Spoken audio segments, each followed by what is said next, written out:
ముఖ్యమంత్రి రేవంత్ రెడ్డి గారు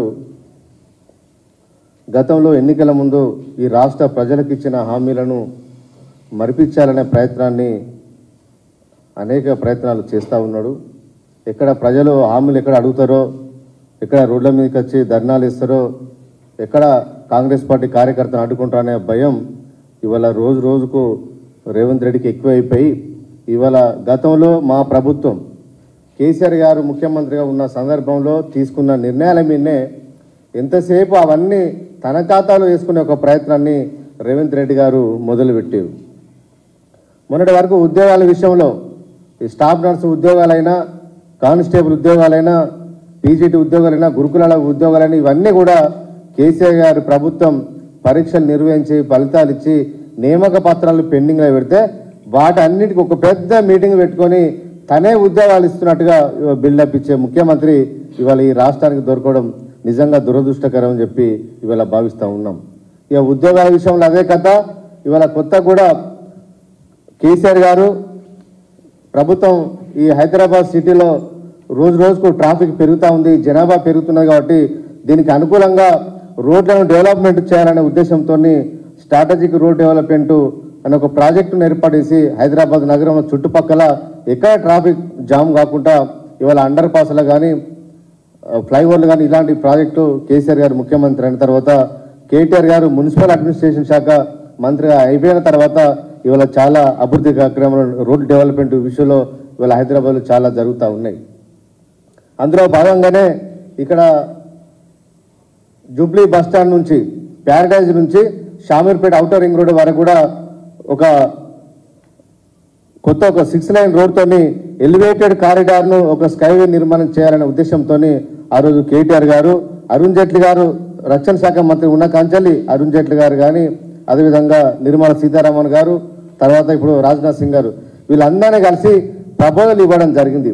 కంటోన్మెంట్ ఏరియాలో రక్షణ శాఖ భూములు ఆర్మీ ల్యాండ్స్ ఉన్నాయి కాబట్టి వీటి అనుమతి తీసుకోవాలని చెప్పి గతంలో పనిచేసిన మా మంత్రులు, ఎంపీలు వినోద్ కుమార్ గారు కానీ చాలామంది ఎంపీలు, అదేవిధంగా మా కేటీఆర్ గారి సారథ్యంలో ఢిల్లీకి వెళ్ళి అనేక సార్లు కేంద్ర ప్రభుత్వం దృష్టికి తీసుకెళ్లి ఆ ఉన్నతాధికారులతో చర్చలు జరపడం జరిగింది. ఆ రోజు భూమి ఆర్మీ ల్యాండ్కి బదులు రాష్ట్ర ప్రభుత్వం కూడా సపరేట్ మీరు భూమి కనుక ఇచ్చేది ఉంటే ఇస్తామని చెప్పి వాళ్ళు కాన్సెంట్ ఇవ్వడం జరిగింది. దానికోసం రాష్ట్ర క్యాబినెట్లో గత సంవత్సరం జూన్ లోపల ఒక నిర్ణయం తీసుకుంటే దాని ప్రకారం ఆ రోజు మా కేటీఆర్ గారి సారథ్యంలో అందరూ వెళ్ళి ఢిల్లీకి వెళ్ళి రక్షణ శాఖ మంత్రి రాజ్నాథ్ సింగ్ గారిని కలిసి వారికి రిప్రజెంటేషన్ ఇవ్వడం జరిగింది భూమి ఇచ్చడానికి. ఆ భూమి విషయాన్ని కూడా జవహర్ నగర్లో ఉన్న భూమి ఇచ్చడానికి కూడా రాష్ట్ర ప్రభుత్వం ఆ రోజు ఒప్పుకున్నది. అయినా కూడా వాళ్ళు ఫైరింగ్ రేంజ్లో ల్యాండ్ కావాలి, అక్కడ సరిపోదనే ఉద్దేశంతో ఆ రోజు ఆర్మీ అధికారులు ఆ మీటింగ్ లోపల వాళ్ళు కొంచెం అబ్జెక్షన్ చేస్తే మీకు వికారాబాద్లో కావాలంటే వికారాబాద్లో ఇస్తాం, వనపర్తిలో కావాలంటే వనపర్తిలో ఇస్తామని చెప్తే వాళ్ళు ఆర్మీ అధికారులు చివరికి వికారాబాద్లో తీసుకుంటానికి వాళ్ళు అంగీకారం తెలిపి ఆ రోజే వాళ్ళు ఆమోదం తెలిపారు. బోర్డ్ ఆఫ్ ఆఫీసర్స్ మీటింగ్ లోపల దీని మీద స్పష్టమైన నిర్ణయాలు జరిగి వాళ్ళు స్పష్టంగా ఇచ్చడానికి ఆ రోజు వాళ్ళు అగ్రిమెంట్ వాళ్ళు ఒప్పుకోవడం జరిగింది. ఆ రోజు ఆర్మీ అధికారులు కేంద్ర ప్రభుత్వం ఒప్పుకున్న తర్వాత కూడా కావాలని చెప్పి ఇవాళ కొత్తగా మళ్ళీ కొంతమంది అధికారులతో రేవంత్ రెడ్డి గారు స్టేట్మెంట్ ఇప్పించి ఇవాళ ఈ ప్రభుత్వం వచ్చిన 80 రోజుల లోపలనే అనుమతులు సాధించడం అని చెప్పి ఇవాళ గొప్పలు చెప్పుకునే ప్రయత్నాన్ని ఇవాళ ఈ రాష్ట్ర కాంగ్రెస్ ముఖ్యమంత్రి రేవంత్ రెడ్డి గారు చెప్పడం చాలా దురదృష్టకరం. హైదరాబాద్ నగరంలో హైదరాబాద్ అభివృద్ధి కోసం కేటీఆర్ గారు, కేసీఆర్ గారు ఎంత నిరంతరంగా అభివృద్ధి చేశారు కాబట్టి ఇవాళ సిటీ లోపల, ఇవాళ జిహెచ్ఎంసీ లోపల మాకు ఇవాళ ఎమ్మెల్యే సీట్లు గెలుచడానికి కారణం ముఖ్యమంత్రి కేసీఆర్ గారు, మంత్రిగా కేటీఆర్ గారు తీసుకున్న నిర్ణయాల వల్లనే మాకు ఎక్కువ సీట్లు ఇచ్చిన విషయం ఇవాళ రేవంత్ రెడ్డి గారు మర్చిపోతూ ఉన్నారు. రేవంత్ రెడ్డి గారు మల్కాజ్గిరి ఎంపీగా ఉన్నాడు.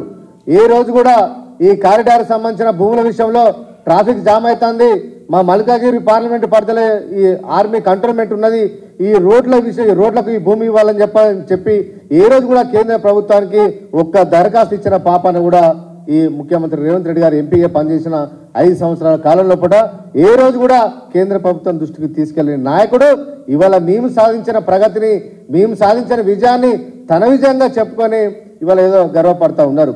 కానీ హైదరాబాద్ ప్రజలు, తెలంగాణ ప్రజలు, ఉత్తర తెలంగాణ ప్రజలు ఎవరు అమాయకులు కాదనే విషయాన్ని రేవంత్ రెడ్డి గారు గుర్తుంచుకోవాలి. నీకు చిత్తశుద్ధి ఉంటే కొత్త ప్రాజెక్టులు ఏర్పాటు చేయి.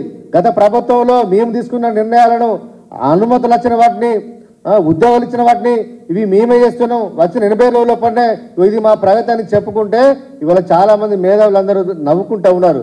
అరే రేవంత్ రెడ్డికి ఒక ప్లానింగ్ లేదు, ఒక విజన్ లేదు, ఏదో గాలిలో ముఖ్యమంత్రి ఇవాళ పరిపాలన సాగిస్తాడు తప్ప ఈ విజన్ లేని ముఖ్యమంత్రి మనకు దొరకడం చాలా దురదృష్టకరం అని చెప్పి ఇవాళ అందరూ ఇవాళ భావిస్తూ ఉన్నారు. కాబట్టి ముఖ్యమంత్రి గారు ఇప్పటికైనా నీకు తెలియకపోతే కొంతమంది మంచి టీంని పెట్టుకోండి, కొత్త ప్రాజెక్టుల గురించి అన్వేషణ చేయండి. అంతే తప్ప మా ప్రభుత్వం కేసీఆర్ ఇచ్చిన పథకాలనే ఇవి మేము చేసామని చెప్పుకోవడం అది కరెక్ట్ కాదు. కావాలంటే మీరు చెప్పండి, గతంలో కేసీఆర్ గారు కేటీఆర్ గారు తీసుకున్న నిర్ణయాల వల్ల కేంద్ర ప్రభుత్వం ఇవాళ మనకు తొందర అనుమతులు ఇచ్చిందని చెప్పచ్చు. అవన్నీ ఏం చెప్పకుండానే తన వాటాలో వేసుకోవడం అనేది సరైన పద్ధతి కాదని చెప్పి ఇవాళ ముఖ్యమంత్రి గారిని ఇవాళ మేము కోరుతా ఉన్నాం. కాబట్టి ఏదైనా మంది పిల్లలు మా పిల్లలను చెప్పుకునే ఈ పద్ధతి కరెక్ట్ కాదని చెప్పి ఇవాళ రేవంత్ రెడ్డి గారికి ఇవాళ మేము ఇతో పలుకుతా ఉన్నాం.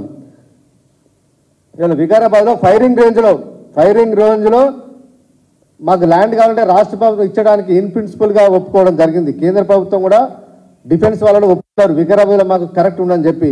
ఇంత మంచిగా అన్ని రకాల మీటింగులు అనుమతులు అయ్యి బోర్డ్ ఆఫ్ అధికారుల మీటింగ్లు అయిన తర్వాత హెచ్ఎండిఏ కానీ ఆర్మీ వాళ్ళు కానీ డిఫెన్స్ వాళ్ళని కంటోన్మెంట్ నలుగురు అధికారులతో మీటింగ్లు అయిన తర్వాత కూడా ఇన్ని మీటింగ్లు అయింది కాబట్టి కేంద్ర ప్రభుత్వం అనుమతి ఇచ్చిందనే విషయాన్ని గుర్తుంచుకోవాలి. ఈ 80 రోజుల లోపల ఎవరు కూడా ఇలాంటి పని చేయలేరు.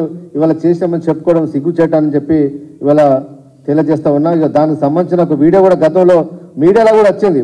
ఎందుకంటే ఈయన చేయని దాన్ని చెప్పుకోవడం రేవంత్ రెడ్డికి అలవాటు అయిపోయింది కాబట్టి రాష్ట్ర ప్రజలకు అదేవిధంగా మేధావులకు కూడా మరొకసారి గుర్తు చేయాలని చెప్పి సికింద్రాబాద్ చౌరస్తా నుంచి బోయినపల్లి వరకు కరీంనగర్ వెళ్లే దారిలో శామీర్పేట వరకు రక్షణ శాఖకు సంబంధించిన భూములు 100 ఎకరాల వరకు ఉండగా వాటిని ఇచ్చేందుకు రక్షణ శాఖ అంగీకారం తెలిపింది.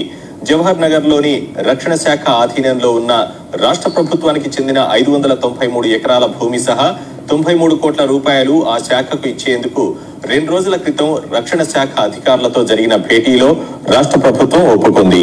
ఈ క్రమంలో ఆ 2 రహదారుల విస్తరణకు ఉన్న అడ్డంకులు తొలగిపోయాయి. ఫైరింగ్ రేంజ్ లో ఏర్పాటుకు రక్షణ శాఖ కోరుతున్న భూములు వికారాబాద్, వనపర్తి జిల్లాల్లో ఇచ్చేందుకు ప్రభుత్వం చర్యలు జరుపుతోంది. ఇట్లా ఈ విధంగా కేసీఆర్ ప్రభుత్వం ఎప్పుడో నిర్ణయం తీసుకొని ఆ రోడ్ డెవలప్మెంట్ ఎలివేటర్ కారిడార్ కోసం ఒక పక్క మేము ప్రయత్నం చేస్తే ఇవాళ కొత్తగా చెప్పుకోవడం సిగ్గు చేయడం చెప్పి ఇవాళ మేము భావిస్తున్నాం. కాబట్టి రేవంత్ రెడ్డి గారు మీరు ఇచ్చిన గ్యారంటీల మీద దృష్టి పెట్టి పార్లమెంటు సమావేశంలో పట్ల ఎలక్షన్ నోటిఫికేషన్ రాకముందే మీరు ప్రత్యేకంగా చట్టం చేసి ఈ 6 గ్యారంటీల విషయంలో ప్రజలకు భద్రత కల్పించే విషయం మీద తొందరగా నిర్ణయం తీసుకుంటే బాగుంటుంది. లేకపోతే ఖచ్చితంగా రాబోయే రోజుల్లో పట్ల మీకు ప్రజలు బుద్ధి చెప్పడానికి ఇవాళ పార్లమెంట్ ఎన్నికల్లో పట్ల బుద్ధి చెప్పడానికి ప్రజలు సిద్ధంగా ఉన్నారు. వీటి మీద దృష్టి పెట్టు, కొత్త ఉద్యోగాల కల్పన కోసం అధికారులతో రివ్యూ మీటింగ్ పెట్టు, కొత్త వాటి మీద అన్వేషణ చేయాలి తప్ప పాత వాటి మీద దృష్టి పెట్టి ఎంతసేపు కేసీఆర్ గారి ప్రభుత్వాన్ని గతంలో చేసిన అభివృద్ధి పనుల మీద విచారణ అంటూ కాలయాపన చేసే ఒక ప్రయత్నం చేస్తే తెలంగాణ ప్రజలు ఎవరు అమాయకులు కాదు. నీ పరిపాలన మీద ప్రజలు గమనిస్తూ ఉన్నారు. రేవంత్ రెడ్డి గారు మీరు జాగ్రత్తగా ఉండని చెప్పి ఇవాళ డిమాండ్ ఇస్తూ ఉన్నాం. కొత్త పథకాలు తీసుకురాని తప్ప పాత పథకాల పేరు మీద అవినీతి జరిగిందని చెప్పి ఒక కాలయాపన పేరు మీద విజిలెన్స్ కమిటీల పేరు విన్నే ఇవాళ అధికారులందరినీ రాష్ట్ర స్థాయి నుంచి మొదలుకుంటే మండల స్థాయి వరకు కూడా ఏసీల సీసీ రోడ్ల మీద కూడా విజిలెన్స్ కమిటీ అని చెప్పి ఇవాళ అధికారులు సతాయిస్తూ ఉన్నారు. అభివృద్ధి మొత్తం ఆపుతా ఉన్నారు. ఒక కన్ఫ్యూజన్ క్రియేట్ ఇస్తా ఉన్నారు. ఎందుకంటే 6 గ్యారంటీలు మర్పించే క్రమంలో కూడా ఇవాళ విజిలెన్స్ కమిటీల మీద ఇవాళ ఈ ప్రభుత్వం దృష్టి పెట్టింది. కాబట్టి ఈ విధానం సరైన కాదు. అభివృద్ధి మీద దృష్టి పెట్టండి. ఎక్కడైనా మీకు ప్రజల నుంచి ఫిర్యాదులు వస్తే అక్రమాలు జరిగినట్టుగా అభివృద్ధి జరిగినట్టుగా ఎక్కడైనా ప్రత్యక్షంగా ఫిర్యాదులు వస్తే వాటి మీద విచారణ చేసే అధికారులు ప్రభుత్వం అనుకుంటుంది. దాని మీద దృష్టి పెట్టకుండా ఎంతసేపు చిన్న నుంచి గ్రామ స్థాయి నుంచి మొదలుకుంటే రాష్ట్ర స్థాయి వరకు కూడా విజిలెన్స్ కమిటీల పేరు మీద కాలయాపన చేయాలని చూస్తే మాత్రం ప్రజలు ఖచ్చితంగా మీకు బుద్ధి చెప్తారు. రాబోయే పార్లమెంట్ ఎన్నికల లోపల కాంగ్రెస్ ప్రభుత్వ పని విధానం మీద ఈ యొక్క రిఫరెండంగా ఇవాళ ప్రజలు భావిస్తున్నారని చెప్పి ఇవాళ మేము భావిస్తూ ఉన్నాం.